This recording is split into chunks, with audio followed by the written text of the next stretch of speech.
This channel does not promote any violent, harmful, or illegal activities. All content provided by this channel is meant for educational purpose only. খালি আমি কাউন্সিলরকে বলবো যে আজকে যদি আমি মদন মিত্র এখানে দাঁড়িয়ে বলি আমি ভয় পাচ্ছি তা সারা পৃথিবী ভারতবর্ষ দেখে বলবে কোন রাজত্বে আমরা যাব, এখানে যাদের বাড়ি তারা আসবে না।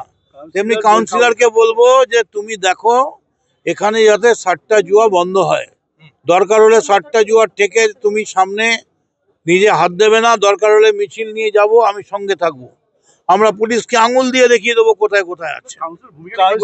কাউন্সিলর যেটা বলছে যে তিনি সিএম কে জানাবেন, মুখ্যমন্ত্রীকে জানাবেন, যেটা অন্য কাউকে বলতে পারবেন না, তার প্রাণের কি আছে। দেখুন আমি এই ব্যাপারে বলবো না, এটা এখানকার মানুষ। আপনারা কি বলছেন কাউন্সিলর? না না দাদা, আমি বলবো এটা তো এলাকা ইলেকশন এজেন্ট ছিলাম নির্মলা রায়, তো এখানে তো আমার এসব নিয়ে মন্তব্য করা উচিত নয়। সিএম সবার জন্য রয়েছেন, সবাই সিএম কে বলতে পারেন, কোনো আপত্তি নেই। কিন্তু আমি খালি একটা কথা বলবো, আমি যদি এলাকার এমএলএ হই আর এমএলএ হয়ে বলি এখানে কোনো অনুশাসন নেই, এখানে চারিদিকে ত্রাস সন্ত্রাসগুলি চলছে, তাহলে আমি কেন এমএলএ? তাহলে আমি পদত্যাগ করে দিই, আমার ছেড়ে দেওয়া উচিত। আমি আজকে রাত্রে দৌড়ে এসেছি কেন? তার কারণ বিভিন্নভাবে মিডিয়ায় প্রচার হচ্ছে 24 ঘন্টা হয়ে গেছে কোনো নেতা আসেনি। সবসময় তো সব জায়গায় মমতা ব্যানার্জি পৌঁছতে পারবেন না।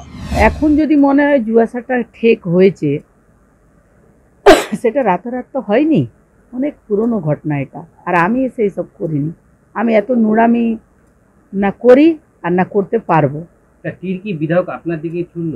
না, বিধায়ক আমার দিকে ছুড়ল না, যে জুয়াশাটা চালাচ্ছে তার দিকে ছুড়ল।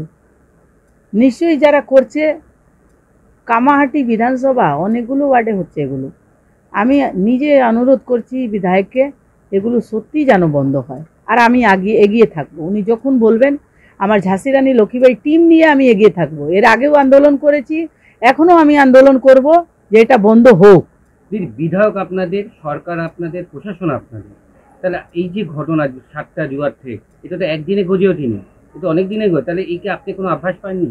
ইন্দোলকে বাঁচানোর চেষ্টা হচ্ছে এখন দেখুন এইসব আমাদের মাথায় ঢুকছে না। আমাদের মাথায় একটাই কথা, আমাদের ছেলে যেন ঘরে ফিরে আসে আর ইন্দোল যেন ধরা পড়ে। আর এটা যদি বিকি মাথায় ফেলে ইন্দোলকে সেভ করা হয় তাহলে আর কিছু করা না। তাহলে ইন্দোল যাদেরকে সেভ করার জন্য বড় হাত আছে, 100 বার আছে। যারা ইন্দোলকে দিয়ে গুলি করিয়েছে তারা তো ইন্দোলকে বাঁচানোর চেষ্টা করবে।